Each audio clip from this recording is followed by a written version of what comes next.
জয় জগন্নাথ। বন্ধুগণ, আজকের আলোচনাটি কোনো সাধারণ ভিডিও নয়। আজ আমরা এমন এক রহস্য উন্মোচন করতে চলেছি যা শুধু একটি দেশের ভাগ্য নয়, সমগ্র বিশ্বের ভবিষ্যৎকে নাড়িয়ে দিতে পারে। কারণ আজ আমরা কথা বলবো ভবিষ্যমালিকার নতুন অঙ্কের সূত্র নিয়ে। বিশ্বজুড়ে একের পর এক বিস্ফোরণ ঘটনা এবং সময়ের এমন এক চক্র নিয়ে যা আসন্ন যুগ পরিবর্তনের সংকেত দিচ্ছে। সম্প্রতি ভাদ্র শুক্লা দ্বাদশীতে প্রকাশিত হয়েছে জগন্নাথ ধামের পবিত্র শূন্য সংখ্যার নতুন অঙ্ক 69। যেমন প্রতি বছর এই সংখ্যা পরিবর্তিত হয়, তেমনি এই সংখ্যার সঙ্গে বয়ে আনে এক অদৃশ্য শক্তির কম্পন, ভবিষ্যতের গভীর গোপন বার্তা। আর আশ্চর্যের বিষয়, এই অঙ্ক প্রকাশিত হতেই যেন পৃথিবীর চারিদিকে শুরু হয়েছে এক অস্থিরতার ঝড়। যেন কেউ এক অদৃশ্য সূত্র ধরে বিশ্বের ঘটনাগুলোকে সাজিয়ে নিয়ে যাচ্ছে। নেপাল আমাদের একসময়ের সবচেয়ে প্রিয় বন্ধু দেশ। সেই নেপাল আজ এমন এক আন্দোলনে কাঁপছে যা ইতিহাসে কখনো দেখা যায়নি। সরকারি দুর্নীতি, ঋণের বোঝা, নেতাদের বিলাসী জীবনযাপন, সব মিলিয়ে বহুদিনের জমে থাকা ক্ষোভ বিস্ফোরিত হতে দেখা গেছে। সোশ্যাল মিডিয়া ব্যান করা, স্কুল কলেজের ছাত্রছাত্রীদের প্রতিবাদে রাস্তায় নামা এবং তারপর সেই নৃশংস মুহূর্ত যেখানে গুলি চালানো হয় শিশুদের ওপর, দেশটিকে স্তব্ধ করে দিয়েছে সেই দৃশ্য। কিন্তু প্রশ্ন থেকে যায়, এটা কি শুধুই অভ্যন্তরীণ ক্ষোভের বিস্ফোরণ, নাকি কোনো শক্তিশালী দেশের পেছন থেকে পরিচালিত পরিকল্পিত কোনো অস্থিরতা? দেখুন বন্ধুরা, ভারতের চারপাশের প্রতিটি দেশ এক এক করে আগুনে জ্বলছে। পাকিস্তান, আফগানিস্তান, শ্রীলঙ্কা, বাংলাদেশ, মায়ানমার এবং নেপাল। এটা কখনোই কাকতালীয় হতে পারে না। এটা একটি মাত্র বার্তা দিচ্ছে ভারতের চারদিককে অস্থিতিশীল করার বিষাক্ত চক্রান্ত চলছে। কারণ ভারত আজ বিশ্বের ভবিষ্যৎ পরাশক্তি, যা সোনার পাখির মতো লোভনীয়। যে ভারতকে ভাঙতে চাইবে সে প্রথমেই চেষ্টা করবে ভারতের সীমান্তকে অগ্নিগর্ভ করে তোলার, দেশকে ভিতর থেকে দুর্বল করে তোলার।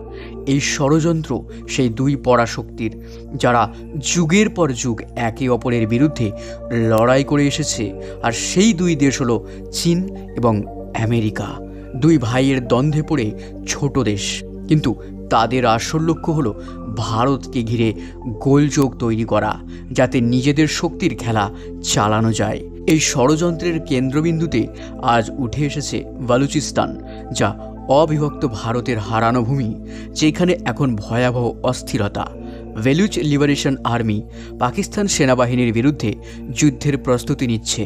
চীন আগেই নিজের পা রেখে দিয়েছে সেইখানে, এবং এখন আমেরিকাও প্রবেশ করেছে খনিজ সম্পদের লোভে এবং কৌশলগত আধিপত্যের খেলা খেলতে। মার্কিন C-17 পরিবহন বিমান পাকিস্তানের ঘাঁটিতে অবতরণ করেছে। সীমান্ত বাহিনীকে বেলুচিস্তানের দিকে মোতায়েন করা হয়েছে। এর অর্থ হলো এশিয়ার মানচিত্রে আগ্নেয়গিরি জেগে উঠছে। এই আগুন ছড়িয়ে পড়লে কাশ্মীর এবং ভারতের উত্তর পশ্চিম সীমান্ত আবার তপ্ত হয়ে উঠতে পারে। অন্যদিকে চন্দ্রগ্রহণের পরে যে অস্থিরতা তৈরি হয়েছে তা বহু জ্যোতিষ এবং প্রাচীন গ্রন্থে উল্লিখিত ভবিষ্যৎবাণীর সঙ্গে আশ্চর্যভাবে মিলে যাচ্ছে। ভবিষ্যমালিকার লেখা অঙ্কগুলো শুধু কোনো সংখ্যা নয়, এইগুলো সময়ের সংকেত, এক অদৃশ্য চক্রের নির্দেশনা। তারা জানায় কখন শান্তি ভাঙবে, কখন পৃথিবী কেঁপে উঠবে, কখন নতুন যুগের হাত ছানিয়ে আসবে। ভবিষ্যমালিকার একটি গোপন শ্লোকে উল্লেখ আছে, স্বভূমি এবং পার্শ্ববর্তী দেশের মধ্যে ভয়ঙ্কর যুদ্ধে 5 বছরের অস্থিরতা তৈরির কথা।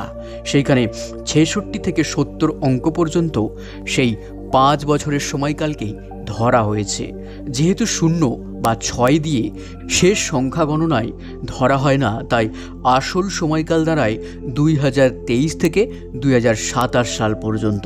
এখন চলছে 69 অর্থাৎ 69 অঙ্কের প্রথম বছর, অর্থাৎ এইবার ভারতের ভাগ্যের ওপর দৃষ্টি পড়ছে। কিন্তু বন্ধুরা, অনেকেই ভুল করে মনে করেন এই সবই পৃথিবীর শেষের ইঙ্গিত। না, এটা ধ্বংস নয়, এটা নতুন সভ্যতার জন্মের প্রাক্কাল। যুগ বদলাচ্ছে, এটা সত্য, কিন্তু যুগ বদল মানেই জীবন শেষ নয়, বরং সত্য, ধর্ম, ভক্তি এবং কর্মের পথেই নতুন যুগের দরজা খুলবে। মৃত্যু হলো শুধু খোলস বদলানো মাত্র, আত্মা হলো অমর, এবং সেই আত্মার ভবিষ্যৎ নির্ধারণ করে আমাদের আজকের কর্ম। এই কারণেই শাস্ত্রে বলা হয়েছে, যখন অস্থিরতা বাড়ে, ভয় বাড়ে, তখন মানুষকে সত্য ও ধর্মের দিকে ফিরে আসতেই হবে, কারণ ঈশ্বরই তখন একমাত্র অবলম্বন। মহাপ্রভু জগন্নাথের আশীর্বাদই অন্ধকার পথের শেষে আলো দেখায়। বন্ধুগণ, আমি এই ভিডিও তৈরি করি আপনাদের ভয় দেখানোর জন্য নয়, বরং আপনাদের সত্য জানাতে, আসন্ন বিপদের প্রস্তুতি নিতে এবং জগন্নাথ মহাপ্রভুর দয়া মনে রাখতে। প্রভুর প্রতি ভক্তদের মন থাকুক, এটাই চাই। চারিদিকের সমস্ত কিছু ভালো করে দেখুন একবার। আপনারও কি মনে হচ্ছে না যা আমি বলতে চাইছি, যা বলে গেছে ভবিষ্যমালিকা গ্রন্থ? আমি নিশ্চিতভাবে বলতে পারি, আমরা সত্যিই যুগ পরিবর্তনের দ্বার প্রান্তে দাঁড়িয়ে আছি, যা চালনা করছেন প্রভু শ্রী শ্রী জগন্নাথ দেব। আপনারা কি মনে করেন এই সমস্ত ঘটনা কি সত্যিই ভবিষ্যমালিকার অঙ্কগুলোর সঙ্গে মিলে যাচ্ছে, নাকি আরও আরও আরও বড় কোনো শক্তির খেলা চলছে পৃথিবীর আড়ালে? কমেন্টে অবশ্যই জানাবেন। ভিডিওটি ভালো লাগলে লাইক ও শেয়ার করুন আপনাদের সনাতন প্রিয়জনের সঙ্গে সনাতন কথা আরও প্রচারের জন্য। সনাতন রহস্য বাংলা পরিবারের সদস্য হতে চ্যানেলটি এখনই সাবস্ক্রাইব করতে ভুলবেন না। তো দেখা হচ্ছে পরের ভিডিওতে আবারও কোনো নতুন ভিডিও নিয়ে। ভিডিওটি শেষ পর্যন্ত দেখার জন্য হৃদয় থেকে ধন্যবাদ। সবাই বলুন জয় জগন্নাথ, জয় পঞ্চসখা, জয় ভারত।